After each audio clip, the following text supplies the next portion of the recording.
Assalamualaikum warahmatullahi wabarakatuh. Alhamdulillah wassalatu wassalam ala nabina Muhammadin wa ala alihi wa sahbihi ajma'in.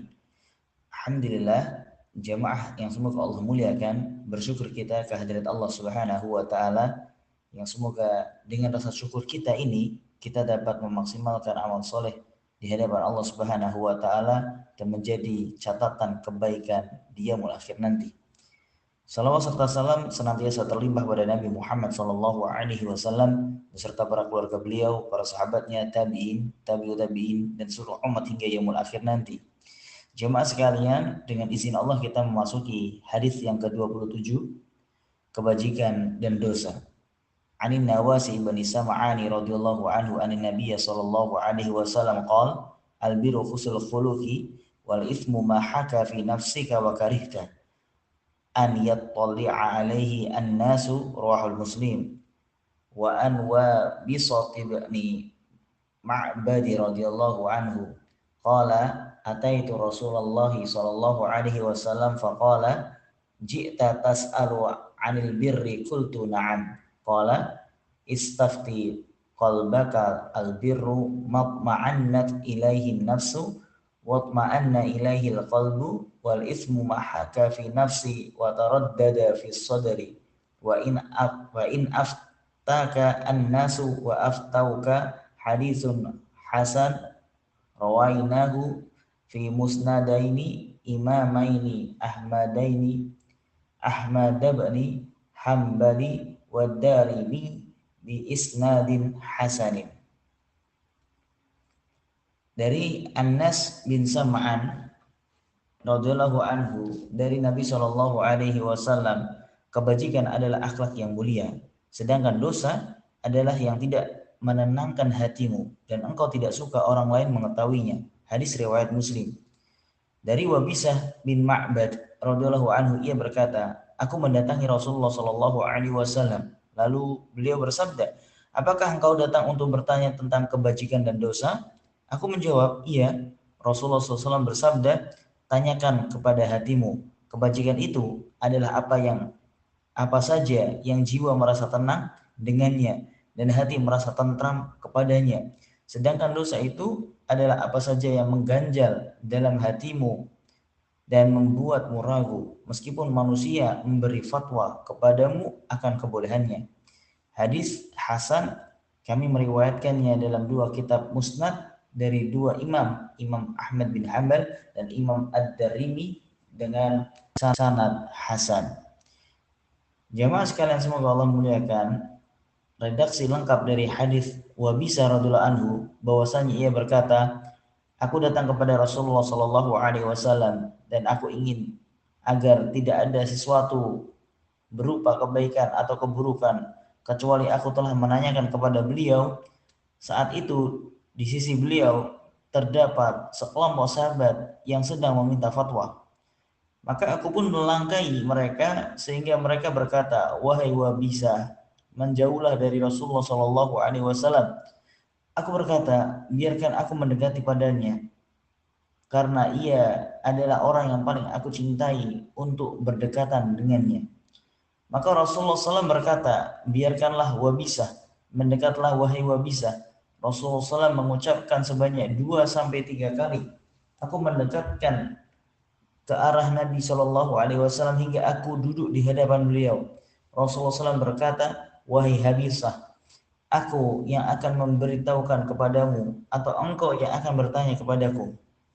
Aku bertanya, aku tidak bertanya, namun memberitahukanlah kepadaku. Namun beritahukanlah padaku. Maka Rasulullah SAW pun berkata, engkau datang untuk bertanya mengenai kebaikan dan dosa. Aku menjawab, benar. Lalu Rasulullah SAW menyatukan jari-jarinya dan menempelkannya di dadaku seraya berkata, ya Wabisah, istafti qalbak wastafti nafsak. Wahai Habisah, tanyakanlah qalbumu dan tanyakanlah jiwamu. Rasulullah mengucapkannya sebanyak 3 kali. Lalu Rasulullah SAW kembali berkata, Albiru ma atma'annat ilaihi nafsu wa ismu ma haka fi nafsik wa taraddada fi sadri wa in aftakan nasu wa aftauka. Kebajikan adalah sesuatu yang dapat menenangkan jiwa, sedangkan dosa adalah sesuatu yang mengganjal di hati. Meskipun manusia memberikan fatwa kepadamu akan kebolehannya. Pada pembahasan kali ini kita akan membahas tentang albir dan al-its. Albir kebajikan dan al-its dosa. Jemaah sekalian, albir kebajikan, kata albir jika disebutkan sendirian maka memiliki dua makna.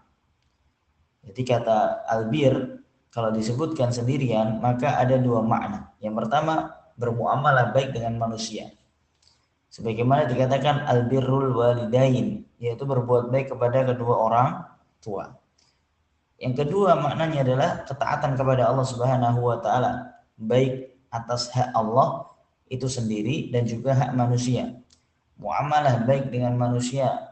Allah berfirman di surat Al-Baqarah ayat 177. Laisal birra an tuwallu wujuhakum qibalal masyriqi wal maghrib walakinnal birra man amana billahi wal yawmil akhir والملائكة والكتاب والنبيين وآتى المال على حبه ذوي القربى واليتامى والمساكين وابن السبيل والسائلين وفي الرقاب وأقام الصلاة وآتى الزكاة والموفوا بعهدهم إذا عاهدوا والصابرين في البأساء والضراء وحين البأس أولئك الذين صدقوا wa ulaika humul muttaqun. Bukanlah menghadapkan wajahmu ke arah timur dan barat itu suatu kebajikan, akan tetapi sesungguhnya kebajikan itu ialah beriman kepada Allah, hari akhir, malaikat-malaikat, kitab-kitab, nabi-nabi, dan memberikan harta yang dicintai kepada kerabat, anak yatim, orang-orang miskin, musafir yang memerlukan pertolongan, dan orang-orang yang meminta-minta, dan memerdekakan hamba sahaya, mendirikan sholat, menunaikan zakat, dan orang-orang yang menepati janjinya apabila ia berjanji, dan orang-orang yang sabar dalam kesempitan, penderitaan, dan peperangan. Mereka itulah orang-orang yang benar, dan mereka itulah orang-orang yang bertakwa. Di dalam ayat ini Allah Subhanahu wa taala menyebutkan makna albir dengan bentuk umum, yaitu taat kepada Allah Subhanahu wa taala dan juga taat kepada manusia. Adapun jika albir digandengkan dengan takwa sebagaimana firman Allah taala di surah Al-Maidah ayat 2, wa ta'awanu 'alal birri wat taqwa, dan tolong menolonglah kalian dalam mengerjakan kebajikan dan takwa. Maka maknanya adalah menjalankan ketaatan, sedangkan takwa di sini maksudnya meninggalkan maksiat. Sebagian ulama yang lain memaknai albir dengan berbuat baik kepada manusia, sedangkan takwa adalah menjalankan ketaatan kepada Allah Subhanahu wa taala. Albir dan takwa merupakan dua kata yang jika disebutkan bersamaan maka maknanya berbeda. Namun apabila keduanya disebut secara terpisah maka keduanya sama. Banyak kata-kata yang lain semisal albir dan takwa. Di antaranya seperti iman, Islam, fakir, miskin. Di dalam hadis yang sedang kita bahas ini Rasulullah Shallallahu Alaihi Wasallam menyebutkan kebajikan sebagai lawan dari dosa. Ini mengisyaratkan bahwa makna albir mencakup seluruh yang dianggap baik oleh Allah Subhanahu Wa Taala, baik berkaitan dengan haknya Allah ataupun haknya manusia. Sebagaimana sabda dari Rasulullah Shallallahu Alaihi Wasallam, albirru husnul khuluqi, kebajikan adalah akhlak yang mulia. Konteks kalimat ini seakan-akan Rasulullah Shallallahu Alaihi Wasallam hanya membatasi makna kebajikan pada akhlak mulia saja. Akan tetapi yang benar tidak demikian. Sebab konteks kalimat sabda Nabi Shallallahu Alaihi Wasallam bermakna pembatasan pada tinjauan tertentu, tidak secara keseluruhan. Maka para ulama menyebutkan dengan istilah al-qasru idhafi. Contoh lain konteks kalimat seperti ini adalah firman Allah Ta'ala tentang Rasulullah SAW di surat Ar-Ra'd ayat 7. Innama anta munzirun. Sesungguhnya kamu hanyalah orang yang memberi peringatan. Kenyataannya Nabi SAW bukan hanya memberi peringatan, namun juga memberi kabar gembira. Akan tetapi pada kondisi tertentu kedudukan memberi peringatan itu lebih dominan pada diri Nabi Shallallahu Alaihi Wasallam.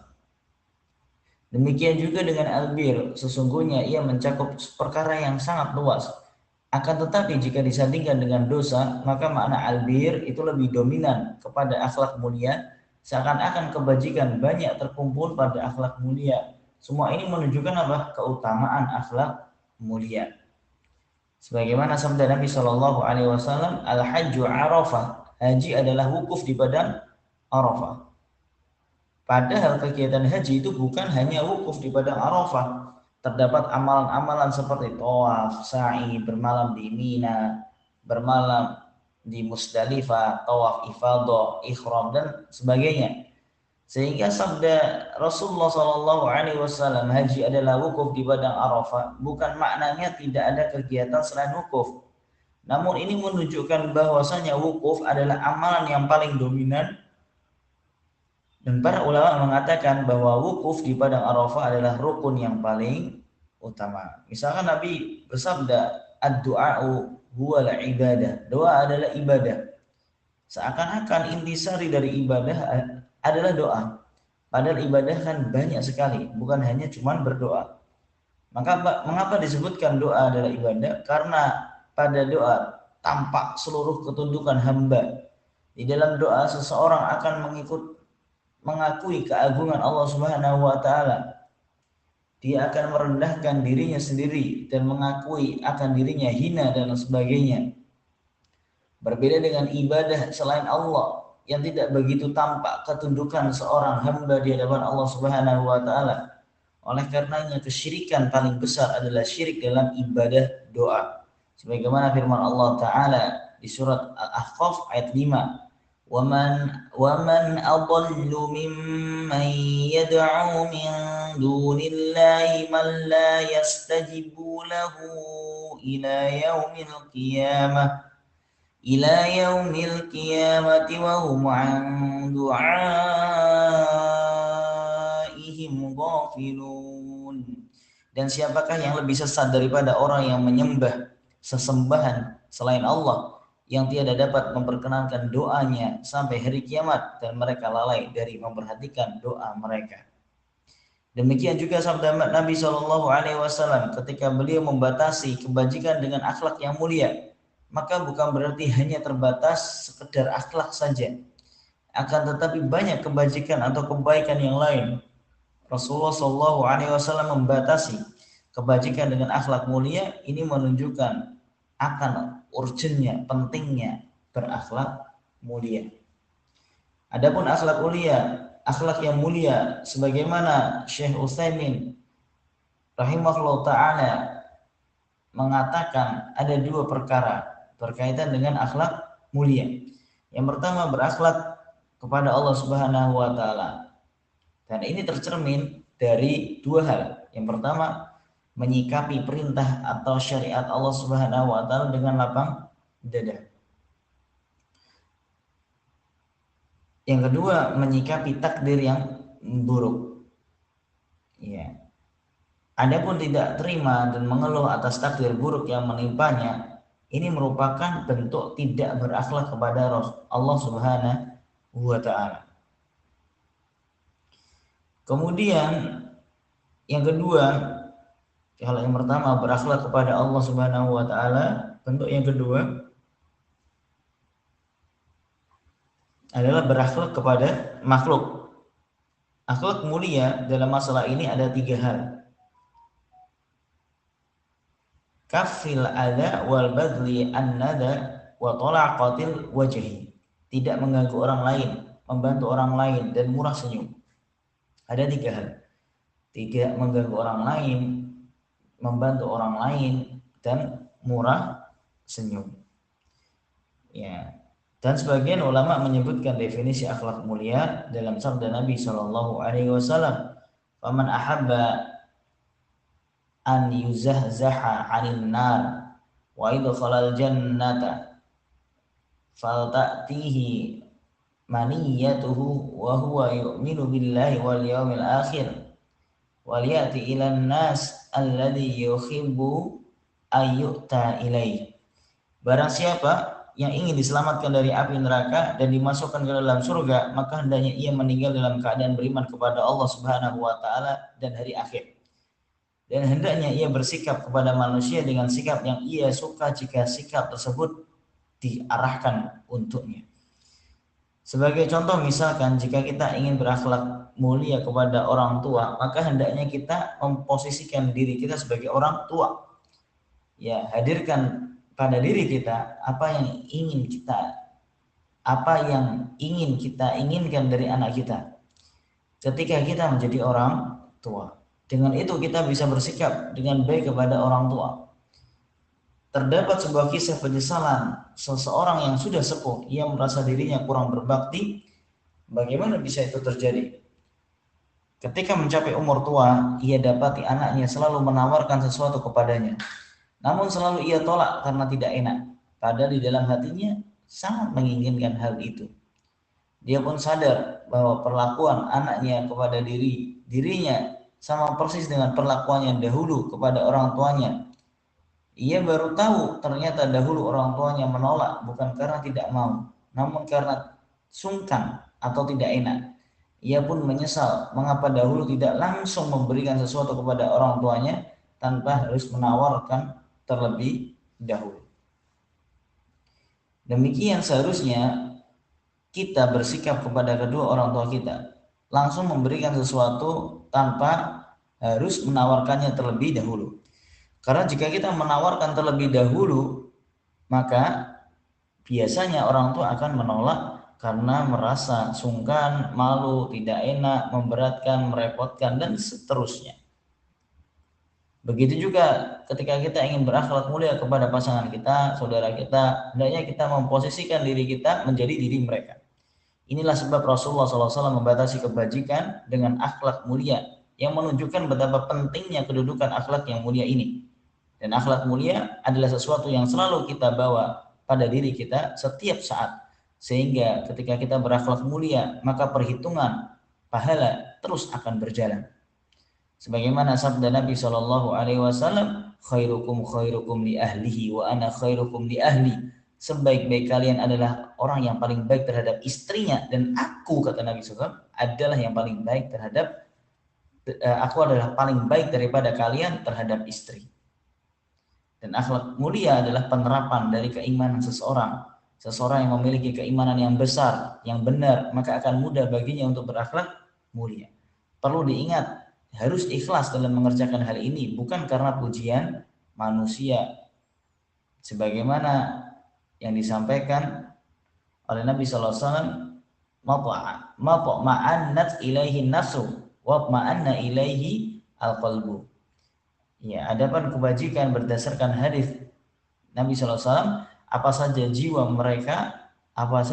merasa tenang dengannya dan hati merasa tentram kepadanya. Alhamdulillah.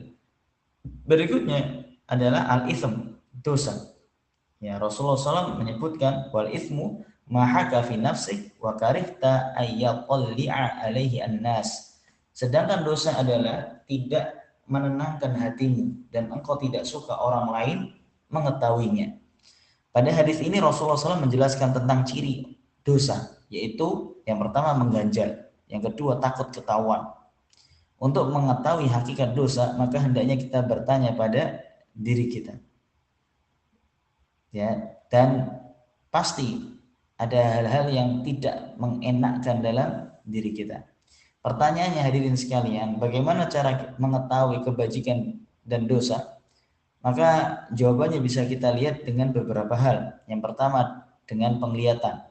Jika kita telah mendapati dalil tentang haramnya sesuatu, maka tidak perlu kita tanyakan hati kita. Tugas kita hanya taat kepada Allah Subhanahu wa taala. Sebagaimana firman-Nya, "Wa ma kana lil mu'minin wala mu'minatin idza qadallahu wa rasuluhu amran ay yakuna lahum khiyarahu min amrihim." Dan tidaklah patut bagi laki-laki yang mukmin dan tidak pula bagi perempuan yang mukmin apabila Allah dan Rasulnya telah menetapkan suatu ketetapan, akan ada bagi mereka pilihan yang lain tentang urusan mereka. Jika telah ada dalil yang menjelaskan akan haramnya sesuatu, maka tidak boleh kita mencari-cari alasan agar menjadi halal. Yang kedua, bertanya kepada ulama atau ustadz yang dipercayai keilmuannya. Artinya kita bertanya kepada seorang yang bisa menjelaskan dengan dalil, bukan hawa nafsu. Yang ketiga, bertanya kepada hati kita. Jika kita tidak mengetahui dalil atau belum sempat bertanya, maka kita bisa mengamalkan hadis ini dengan jujur akan diri kita, bukan mencari sesuatu berdasarkan hawa nafsu.